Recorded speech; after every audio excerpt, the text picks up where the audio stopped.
नमस्कार, बुलेटिन में आप सबका बहुत बहुत स्वागत है। मैं हूं आप सबके साथ अनूप। खबरों की शुरुआत करते हैं और सबसे पहले बात जेडीयू कार्य समिति की बैठक की। तो संकल्प रैली के बाद एनडीए बिहार में पूरी तरह से चुनावी बोर्ड में आ चुका है और ऐसे में आज जेडीयू के राष्ट्रीय पदाधिकारियों और राष्ट्रीय कार्य समिति की आज पटना में अहम बैठक हो रही है। इसमें पार्टी आगामी लोकसभा चुनाव को लेकर अपनी रणनीति पर मंथन करेगी। वहीं बिहार में सभी 40 सीटों पर एनडीए की जीत तय करने पर भी इस बैठक में चर्चा होगी और साथ ही बदली हुई परिस्थितियों में बिहार के बाहर भी अपना दम दिखाने की तैयारी में पार्टी दूसरे राज्यों में भी चुनाव लड़ने पर विचार करेगी। पटना के पार्टी दफ्तर में हो रही इस बैठक में पार्टी के राष्ट्रीय अध्यक्ष नीतीश कुमार के साथ ही राष्ट्रीय कार्यकारिणी के सदस्य, पार्टी के राष्ट्रीय पदाधिकारी और सभी प्रदेश के पार्टी अध्यक्ष शिरकत कर रहे हैं।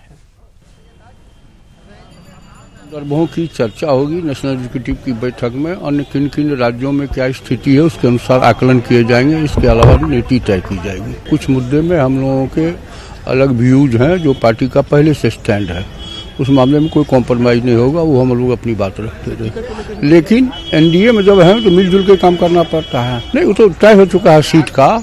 अब वो कमेटी अलग से बैठेगी, आपस में बैठ करके तय हो गए कौन सीट जदयू को कौन बीजेपी को। संगठन पर विचार बराबर बैठक में होती है और नया विषय पर अध्यक्ष की अनुमति से चर्चा की जाती है और फिर जो और सब विषय होगा, जो चुनाव में पार्टिसिपेशन, इन सब बातों पर।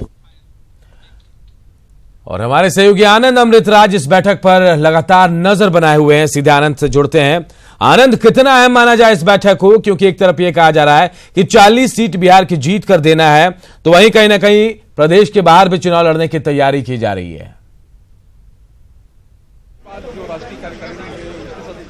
देखिए अनूप, निश्चित तौर पे लोकसभा चुनाव के पहले राष्ट्रीय कार्यकारिणी की महत्वपूर्ण बैठक होने वाली है और चल रही है, माफ कीजिएगा, बैठक शुरू हो गई है और इस बैठक को कई महीनों में बेहद महत्वपूर्ण माना जा रहा है क्योंकि अब ज्यादा वक्त नहीं है।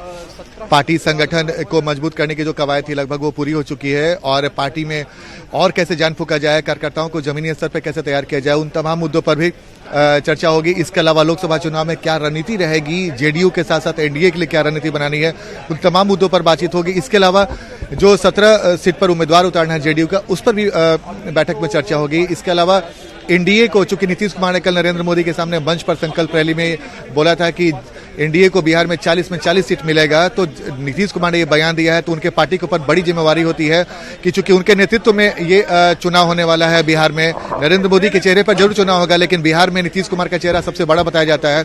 तो नीतीश कुमार का ये बयान कि 40 में 40 सीट पर एनडीए को जीत मिलेगी, तो इनके ऊपर बड़ी जिम्मेवारी है। यही वजह है कि इसमें पूरी रणनीति तैयार की जाएगी राष्ट्रीय कार्यकारिणी की बैठक में कि कैसे उम्मीदवार उतारा जाए। देखिए, इस बार जो भी उम्मीदवार उतरेगा एनडीए में, 40 उम्मीदवार उतरेगा, तीनों पार्टी मिलकर एक सहमति बनाने की कोशिश करेगी कि ताकि ऐसा उम्मीदवार उतारा जाए जो जीतने की स्थिति में हो।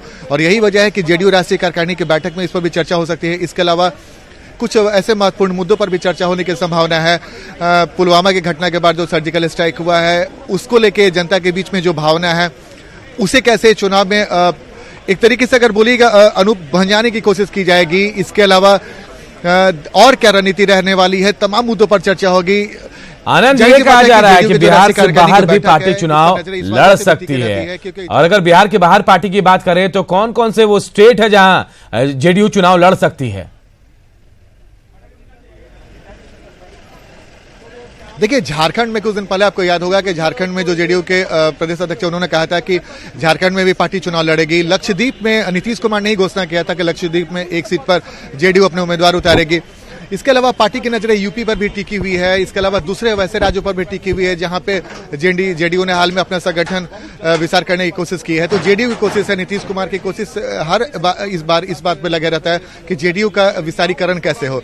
तो जेडीयू की कोशिश है कि ज्यादा से ज्यादा दूसरे राज्यों में भी उम्मीदवार उतारे ताकि पार्टी का न सिर्फ संगठन विस्तार हो बल्कि बिहार से बाहर निकलकर पार्टी दूसरे राज्यों में भी अपनी धमक दिखाए। बहरहाल उसका बहुत ज्यादा फायदा तो नहीं मिला अब तक कि जेडीयू ने दूसरे राज्यों में जब उम्मीदवार उतारे, लेकिन जेडीयू लगातार इस कोशिश में है कि एनडीए के साथ गठबंधन है, बीजेपी के साथ गठबंधन है, तो कुछ ऐसी सीटों पर सहमति जता के दूसरे राज्यों में भी उसके उम्मीदवार उतरे, इस बात की भी कोशिश की जाएगी।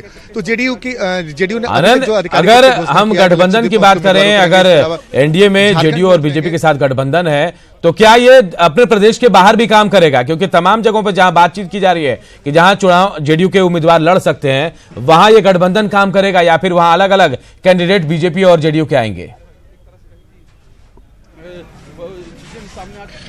देखिए, बिहार के अलावा बीजेपी के साथ जेडीयू का कहीं गठबंधन नहीं हुआ है। आसाम वाले मामले पर आपको याद होगा कि आसाम सिटीजनशिप बिल को लेकर जो हुआ था विरोध, उसमें जेडीयू ने विरोध किया था बीजेपी के स्टैंड का। तो कई सारे ऐसे राज्यों में बीजेपी, बिहार में बीजेपी के साथ गठबंधन है, लेकिन दूसरे राज्यों में बीजेपी के साथ गठबंधन नहीं है जेडीयू का। इसलिए मैंने आपको बताया कि जेडीयू की कोशिश है कि झारखंड में बीजेपी पर दबाव डाल के झारखंड में अपने एक आध उम्मीदवार उतारे। लक्षद्वीप पे उन्होंने क्लियर कर लिया है। यूपी में भी पार्टी की कोशिश है कि जेडीयू का कोई उम्मीदवार वहां पर उतरे, अगर गठबंधन हो जाता है बीजेपी के साथ तो उसके साथ उतारे। बहरहाल अभी कवायद चल रही है, अभी कोई फाइनल शेप नहीं लिया है, लेकिन इतना तो तय है कि जेडीयू की कोशिश है कि बिहार के बाहर उसके उम्मीदवार उतरे और पार्टी का जनाधार बढ़े। चलिए, आप और नजर बनाए रखें आनंद। बैठक के बाद भी क्या कुछ अपडेट आएगा वो भी हम आपसे लेंगे।